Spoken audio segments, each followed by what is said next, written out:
Bonjour YouTube, welcome back with another early access video. In today's video, we're going to talk about Durin. We got early access to Durin, so I will be able to cover everything about him, all his kit, the teams that he worked with, etc. In this video, we also got access to Yahoda that I will showcase in a different video, and all the XRI characters. We'll be able to see all the passives and stuff like that, the new weapons as well for Durin, for Venti. That we'll cover in future videos. But in today's video, we're going to talk about Durin. I will cover everything about him so you can know what's up with him, how he works, and his strength. Just keep in mind, this is the creator server a week and a half before the release of the character. So similar to last time when Nefer had changes, things can still change. He can lose some stats or get some buffs or something before the release. So nothing is set in stone yet. But at least for now, that's all we got. So let's get into it. Before I show you everything about Durin, please, if you enjoyed the video, don't forget to like, subscribe, and activate the notification. It would help me a lot.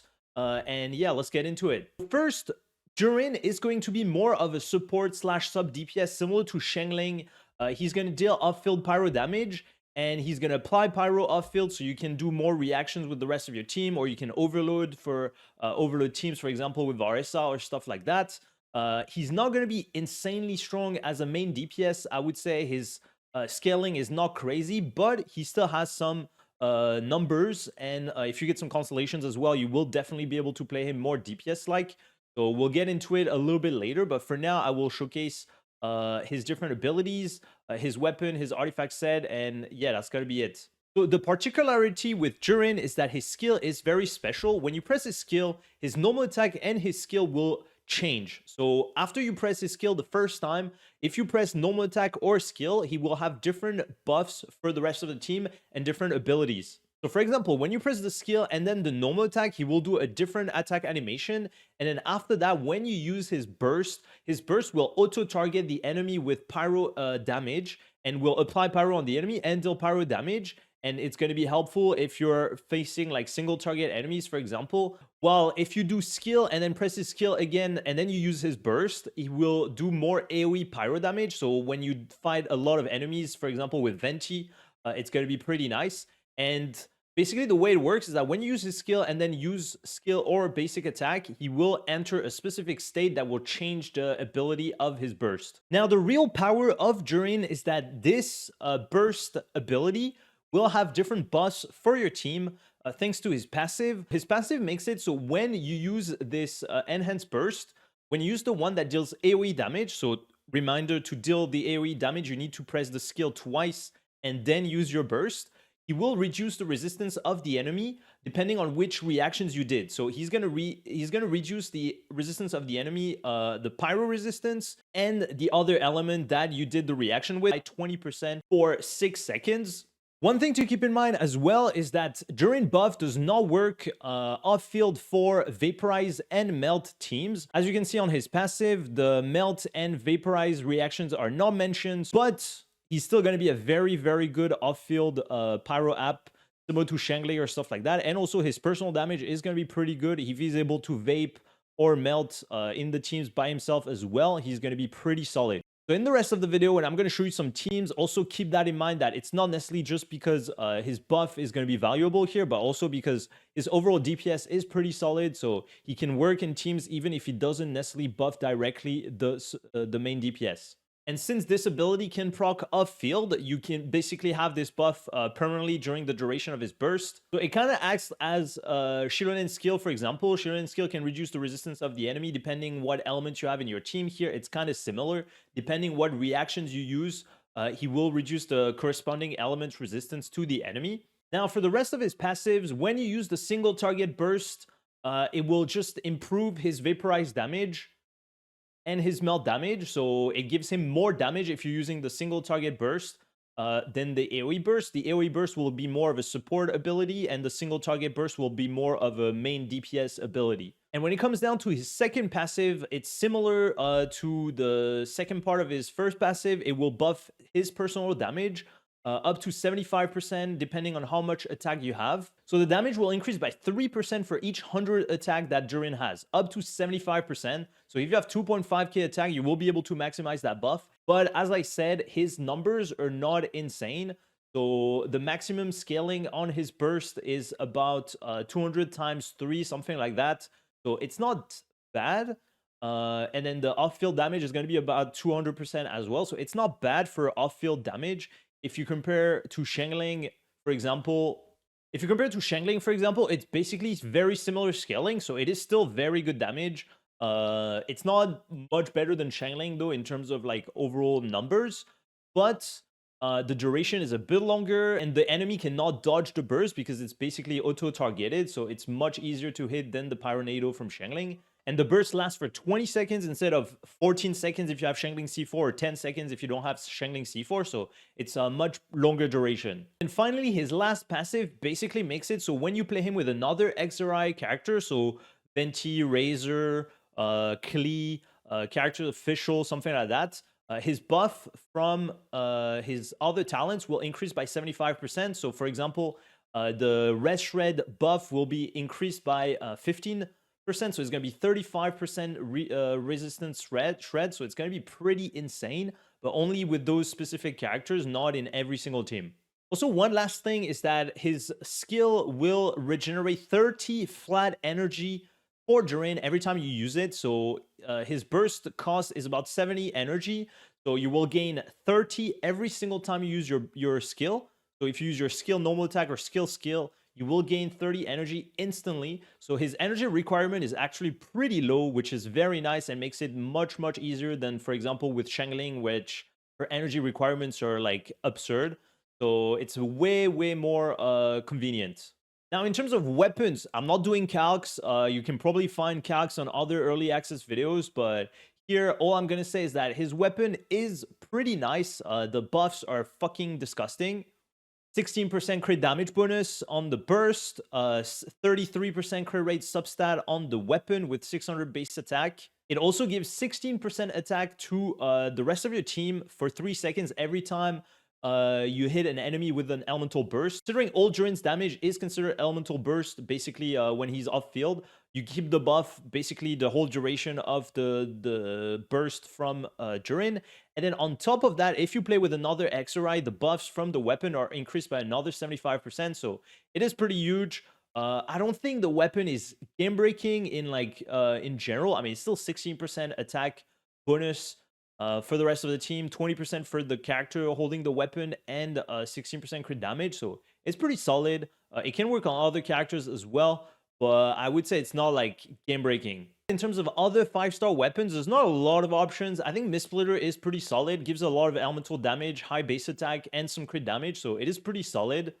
Outside of 5-star weapons, he doesn't have like a lot of options. Mist Splitter is okay. Sacrificial is actually kind of nice. If you really don't have any energy, you can just double skill and then you get the burst back instantly. It's not really like necessary, but it's kind of fun.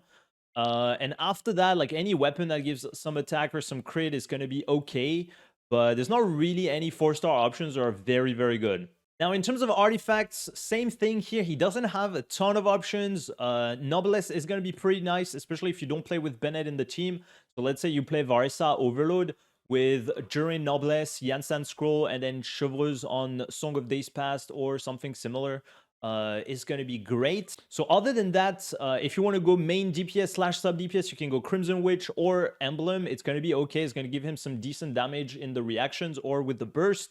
But yeah, Noblesse is probably the easiest one. Like it gives a buff to the team and gives some burst damage, which boosts him decently well. So it's probably the most consistent one. In terms of stats, you will look for attack, crit, some energy a little bit. If you can get like 130 energy, it's going to be pretty comfortable.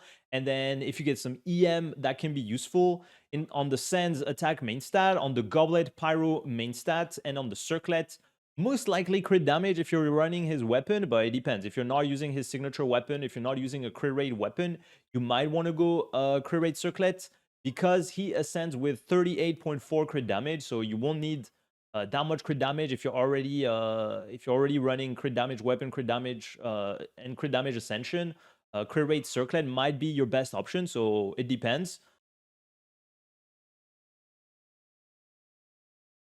And then finally, in terms of talent order, what you want to improve as a priority is going to be burst and skill. Honestly, both at the same time, because the energy regeneration from the skill will be impacted by the level. So you gain 3 per level, basically. At level 9, it's 30 energy. You can keep it at level 9. You don't really need to crown. The damage is kind of negligible, but yeah, the energy generation is really good. So you really want to max it out as much as possible without the crown necessarily. And then for the burst, it increased the damage as well. So up to 230. I mean, 170% with the AoE that you will most likely want for the Resh Red. So it's basically the same as Shangling damage with this level 10 burst. And yeah, it's pretty good. You want to max out the burst as much as possible if you want to improve your DPS as much as possible. So I'll list a bunch of teams. It might not be every single team because basically there's so many teams that he can work with. It's pretty insane. He has pretty solid pyro application, so it's very nice. But Varesa Overload is going to be great for him. Very, very good damage bonus for Varesa, and also his damage is going to be crazy with Yansan buff and Chevau's buff. So it's going to be very, very nice. He's gonna be huge.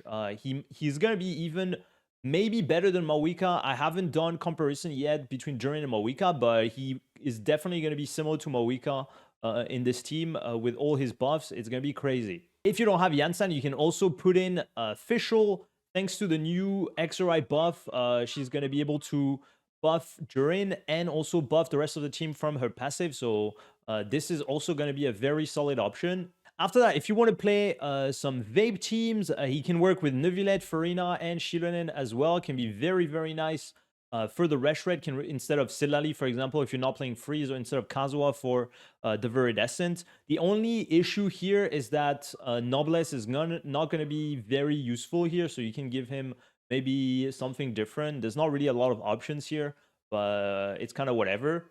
Every single Overload team is going to be really, really strong with Durin now. He can definitely replace Bennett as well if you need Bennett for another team, for example. And as I just said, Durin with Fischl gives even more buffs. So it's really, really nice. Good with Klee as well, thanks to the new buff.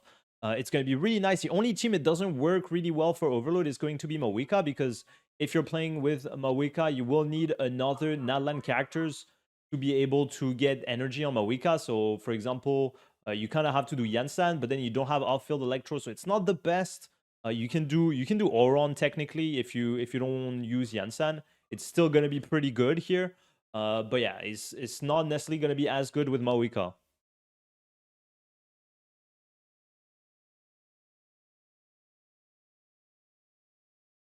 While any team will also improve so much thanks to Durin and Sucrose with the XRI buff.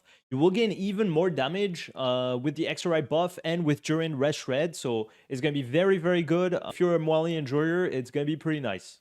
Durin will also be better in Kinich Emily Burn team, considering his buff also works for Dendro reaction. So it's going to be much better than Shangling, for example, if you were using Shangling before. Better than Yansan, I'm not 100% sure, to be fair. If you have his weapon, maybe better than C0 Yansan or maybe C2 Yansan. At C6, I'm not 100% sure because Yansan can use scroll. So yeah, it's not gonna be better maybe than Mawika either. We'll have to see. Yansan and Mawika have always been a bit difficult to play in this team anyways, since the scroll is not as consistent, because it's really hard to have the reaction with Dendro. At least with Durin, since his passive only works as long as the enemy is burning. It's not necessarily proccing the reaction itself, but just doing damage to a burning enemy. It makes it much easier to have his buff up as long as possible. And then after that, you can kind of put him on like whatever team you like. Chaska, you can do Mono Geo with Durin. You can do some meld teams with like Ganyu or stuff like that, or Risley. It can work pretty well. You can do off-field stuff with like Mizuki. You can do Vape with like Farina, Yelan. You got lots of options, honestly. He's kind of flexible and gives some decent buffs to basically any character in the game. So it's pretty nice. Alright, and I think that's basically it for today's early access video. I will leave you with some Abyss gameplay, maybe a bit of Stygian gameplay, we'll see. Hope you enjoy the gameplay, and I will see you on the next video. Bye-bye!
Let the mighty be humbled.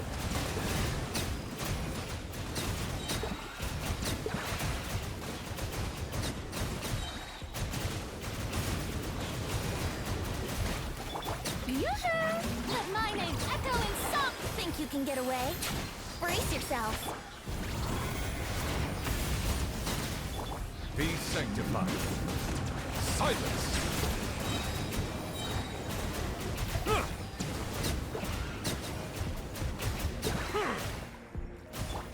Time to shine. Shower me with time for takeoff. Let the mighty be humbled. Bow your head.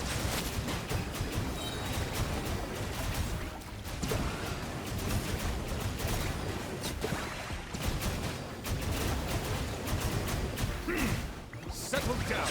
Think you can get away? Let my name echo in song. Strike. The tides beckon.